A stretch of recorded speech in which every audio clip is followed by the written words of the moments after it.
There was once a Velveteen Rabbit, and in the beginning he was really splendid. He was fat and bunchy, as a rabbit should be. His coat was spotted brown and white, he had real thread whiskers, and his ears were lined with pink sateen.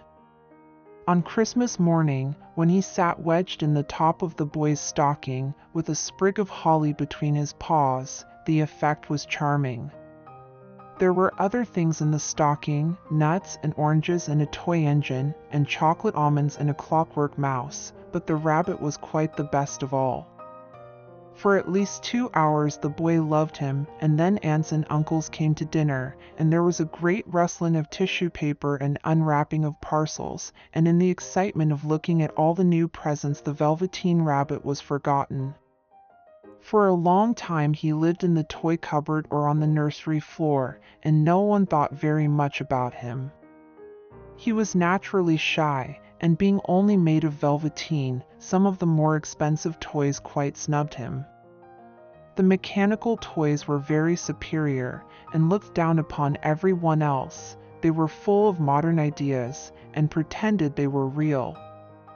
The model boat, who had lived through 2 seasons and lost most of his paint, caught the tone from them and never missed an opportunity of referring to his rigging in technical terms. The rabbit could not claim to be a model of anything, for he didn't know that real rabbits existed. He thought they were all stuffed with sawdust like himself, and he understood that sawdust was quite out of date and should never be mentioned in modern circles. Even Timothy, the jointed wooden lion, who was made by the disabled soldiers, and should have had broader views, put on airs and pretended he was connected with government. Between them all the poor little rabbit was made to feel himself very insignificant and commonplace, and the only person who was kind to him at all was the Skin Horse. The Skin Horse had lived longer in the nursery than any of the others. He was so old that his brown coat was bald in patches and showed the seams underneath, and most of the hairs in his tail had been pulled out to string bead necklaces. He was wise, for he had seen a long succession of mechanical toys arrive to boast and swagger, and by and by break their mainsprings and pass away, and he knew that they were only toys, and would never turn into anything else. For nursery magic is very strange and wonderful, and only those playthings that are old and wise and experienced like the Skin Horse understand all about it. "What is real?" asked the rabbit one day, when they were lying side by side near the nursery fender, before Nana came to tidy the room. "Does it mean having things that buzz inside you and a stick-out handle?" "Real isn't how you are made," said the Skin Horse. "It's a thing that happens to you. When a child loves you for a long, long time, not just to play with, but really loves you, then you become real." "Does it hurt?" asked the rabbit. "Sometimes," said the Skin Horse, for he was always truthful. "When you are real, you don't mind being hurt."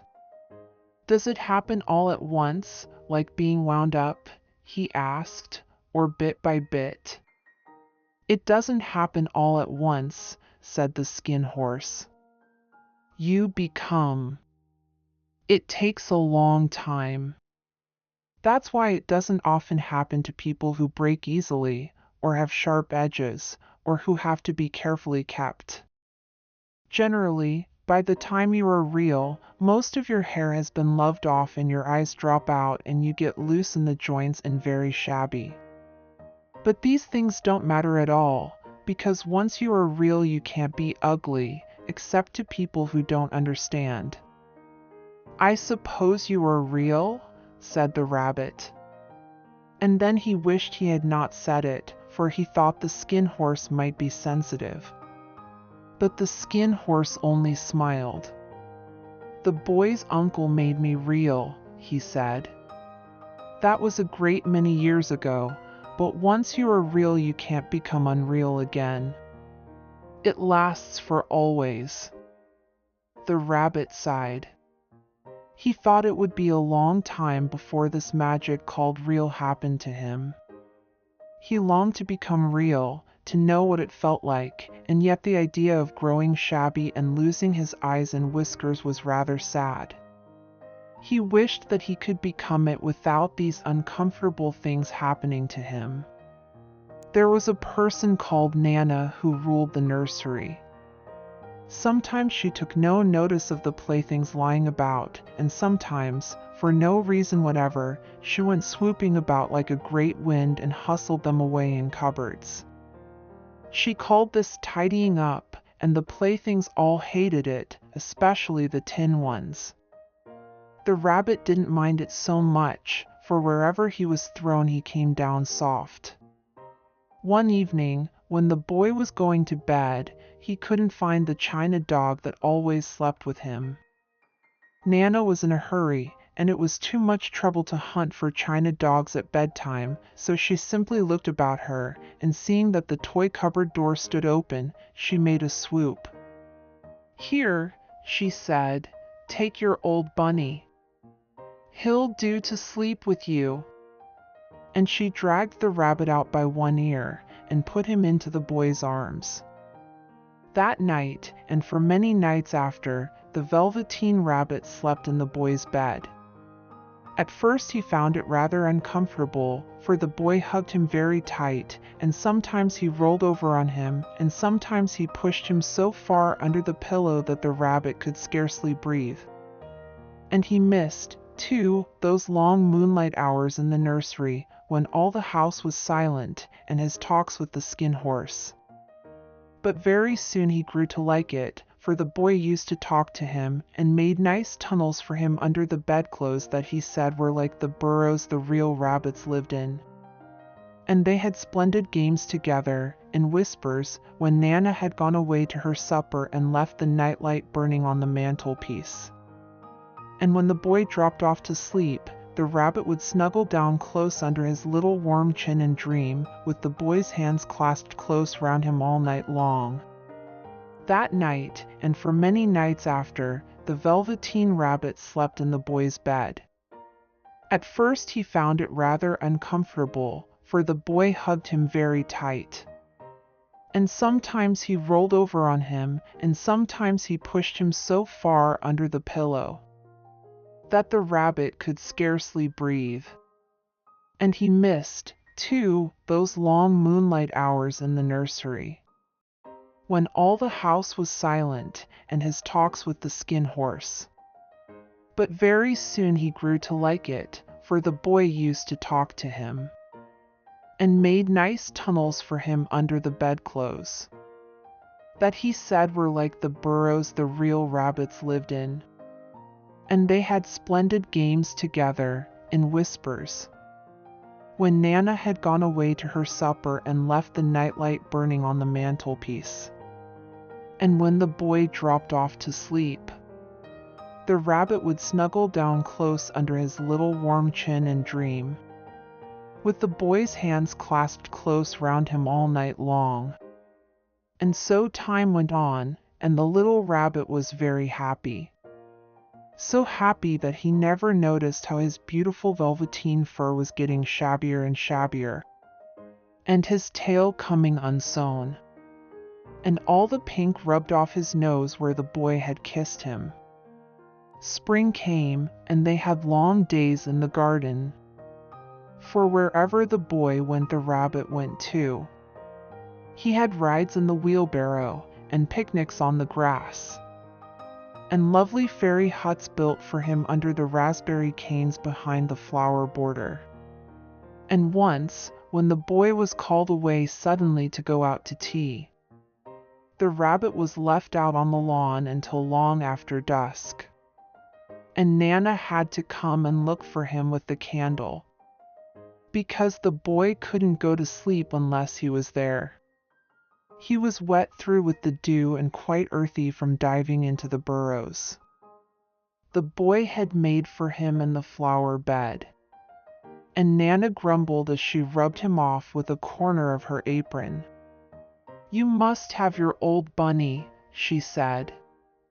"Fancy all that fuss for a toy." The boy sat up in bed and stretched out his hands. "Give me my bunny," he said. "You mustn't say that. He isn't a toy. He's real." When the little rabbit heard that, he was happy, for he knew that what the skin horse had said was true at last. The nursery magic had happened to him, and he was a toy no longer. He was real. The boy himself had said it. That night he was almost too happy to sleep, and so much love stirred in his little sawdust heart that it almost burst. And into his boot-button eyes, that had long ago lost their polish, there came a look of wisdom and beauty, so that even Nana noticed it next morning when she picked him up, and said, "I declare if that old bunny hasn't got quite a knowing expression." That was a wonderful summer. Near the house where they lived there was a wood, and in the long June evenings the boy liked to go there after tea to play. He took the Velveteen Rabbit with him, and before he wandered off to pick flowers or play at brigands among the trees, he always made the rabbit a little nest somewhere among the bracken, where he would be quite cozy. For he was a kind-hearted little boy, and he liked Bunny to be comfortable. One evening, while the rabbit was lying there alone, watching the ants that ran to and fro between his velvet paws in the grass, he saw two strange beings creep out of the tall bracken near him. They were rabbits like himself, but quite furry and brand new. They must have been very well made, for their seams didn't show at all, and they changed shape in a queer way when they moved. One minute they were long and thin, and the next minute fat and bunchy, instead of always staying the same like he did. Their feet patted softly on the ground, and they crept quite close to him, twitching their noses, while the rabbit stared hard to see which side the clockwork stuck out. For he knew that people who jump generally have something to wind them up. But he couldn't see it. They were evidently a new kind of rabbit altogether. They stared at him, and the little rabbit stared back, and all the time their noses twitched. "Why don't you get up and play with us?" one of them asked. "I don't feel like it," said the rabbit, for he didn't want to explain that he had no clockwork. "Ho!" said the furry rabbit. "It's as easy as anything." And he gave a big hop sideways and stood on his hind legs. "I don't believe you can," he said. "I can," said the little rabbit. "I can jump higher than anything." "Can you hop on your hind legs?" asked the furry rabbit. That was a dreadful question, for the Velveteen Rabbit had no hind legs at all. The back of him was made all in one piece, like a pincushion. He sat still in the bracken and hoped that the other rabbits wouldn't notice. "I don't want to," he said again. But the wild rabbits have very sharp eyes, and this one stretched out his neck and looked. "He hasn't got any hind legs," he called out. "Fancy a rabbit without any hind legs." And he began to laugh. "I have," cried the little rabbit. "I have got hind legs. I am sitting on them." "Then stretch them out and show me, like this," said the wild rabbit. And he began to whirl round and dance, till the little rabbit got quite dizzy. "I don't like dancing," he said. "I'd rather sit still." But all the while he was longing to dance, for a funny new tickly feeling ran through him, and he felt he would give anything in the world to be able to jump about like these rabbits did. The strange rabbit stopped dancing and came quite close. He came so close this time that his long whiskers brushed the Velveteen Rabbit's ear. And then he wrinkled his nose suddenly and flattened his ears and jumped backwards. "He doesn't smell right," he exclaimed. "He isn't a rabbit at all. He isn't real." "I am real," said the little rabbit. "I am real." The boy said so, and he nearly began to cry. Just then there was a sound of footsteps, and the boy ran past near them. And with a stamp of feet and a flash of white tails, the two strange rabbits disappeared. "Come back and play with me," called the little rabbit. "Oh, do come back. I know I am real."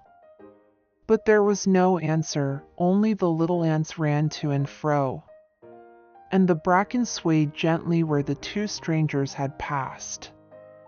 The Velveteen Rabbit was all alone. Weeks passed, and the little rabbit grew very old and shabby. But the boy loved him just as much. He loved him so hard that he loved all his whiskers off, and the pink lining to his ears turned gray, and his brown spots faded. He even began to lose his shape, and he scarcely looked like a rabbit anymore, except to the boy. To him he was always beautiful, and that was all that the little rabbit cared about. He didn't mind how he looked to other people, because the nursery magic had made him real. And when you are real, shabbiness doesn't matter. And then, one day, the boy was ill. His face grew very flushed, and he talked in his sleep. And his little body was so hot that it burned the rabbit when he held him close. Strange people came and went in the nursery, and a light burned all night. And through it all the little Velveteen Rabbit lay there, hidden from sight under the bedclothes. And he never stirred, for he was afraid that if they found him, someone might take him away. And he knew that the boy needed him. It was a long, weary time, for the boy was too ill to play. And the little rabbit found it rather dull with nothing to do all day long. But he snuggled down patiently and looked forward to the time when the boy should be well again, and they would go out in the garden amongst the flowers and the butterflies, and play splendid games in the raspberry thicket like they used to. All sorts of delightful things he planned. And while the boy lay half asleep, he crept up close to the pillow and whispered them in his ear. And presently the fever turned, and the boy got better. He was able to sit up in bed and look at picture books, while the little rabbit cuddled close at his side. And one day they let him get up and dress. It was a bright, sunny morning, and the windows stood wide open. They had carried the boy out onto the balcony, wrapped in a shawl. And the little rabbit lay tangled up among the bedclothes, thinking. The boy was going to the seaside tomorrow. Everything was arranged, and now it only remained to carry out the doctor's orders. They talked about it all, while the little rabbit lay under the bedclothes, with just his head peeping out, and listened. The room was to be disinfected, and all the books and toys that the boy had played with in bed must be burnt. "Hurrah!" thought the little rabbit. "Tomorrow we shall go to the seaside." Just then Nana caught sight of him. "How about his old bunny?" she asked. "That?" said the doctor. "Why, it's a mass of scarlet fever germs. Burn it at once." "What? Nonsense. Get him a new one. He mustn't have that anymore. And so the little rabbit was put into a sack with the old picture books and a lot of rubbish, and carried out to the end of the garden behind the fowl house. That was a fine place to make a bonfire. Only the gardener was too busy just then to attend to it. He had the potatoes to dig and the green peas to gather. But next morning he promised to come quite early and burn the whole lot. That night the boy slept in a different bedroom, and he had a new bunny to sleep with him. It was a splendid bunny, all white plush with real glass eyes. But the boy was too excited to care very much about it. For tomorrow he was going to the seaside, and that in itself was such a wonderful thing that he could think of nothing else. And while the boy was asleep, dreaming of the seaside, the little rabbit lay among the old picture books in the corner behind the fowl house. And he felt very lonely.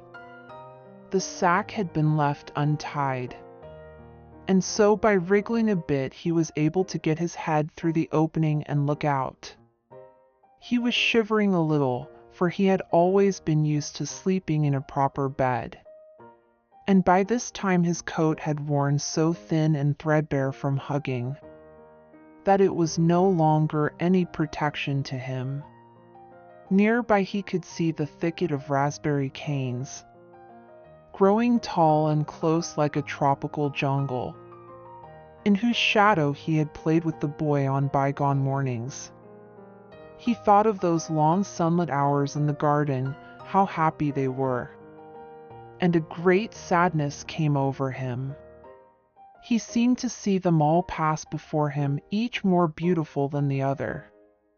The fairy huts in the flower bed, the quiet evenings in the wood when he lay in the bracken and the little ants ran over his paws, the wonderful day when he first knew that he was real. He thought of the skin horse, so wise and gentle, and all that he had told him. Of what use was it to be loved and lose one's beauty and become real if it all ended like this? And a tear, a real tear, trickled down his little shabby velvet nose and fell to the ground. And then a strange thing happened. For where the tear had fallen a flower grew out of the ground, a mysterious flower. Not at all like any that grew in the garden. It had slender green leaves the color of emeralds, and in the center of the leaves a blossom like a golden cup.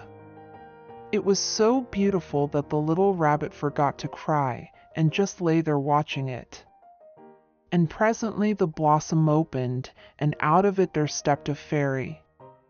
She was quite the loveliest fairy in the whole world.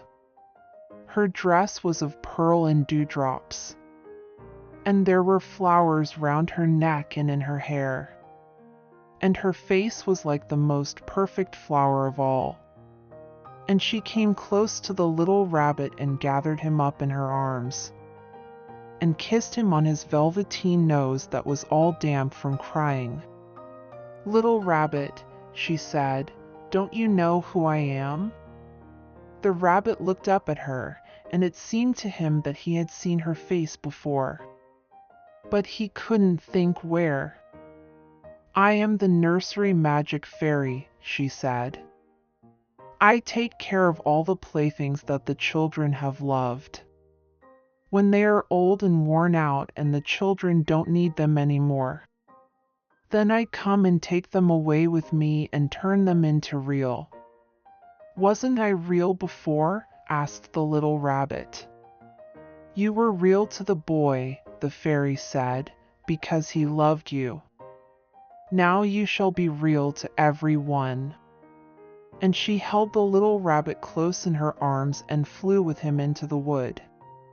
It was light now, for the moon had risen. All the forest was beautiful, and the fronds of the bracken shone like frosted silver. In the open glade between the tree trunks, the wild rabbits danced with their shadows on the velvet grass. But when they saw the fairy, they all stopped dancing and stood round in a ring to stare at her. "I've brought you a new playfellow," the fairy said. "You must be very kind to him and teach him all he needs to know in Rabbitland. For he is going to live with you forever and ever." And she kissed the little rabbit again and put him down on the grass. "Run and play, little rabbit," she said. But the little rabbit sat quite still for a moment and never moved. For when he saw all the wild rabbits dancing around him, he suddenly remembered about his hind legs. And he didn't want them to see that he was made all in one piece.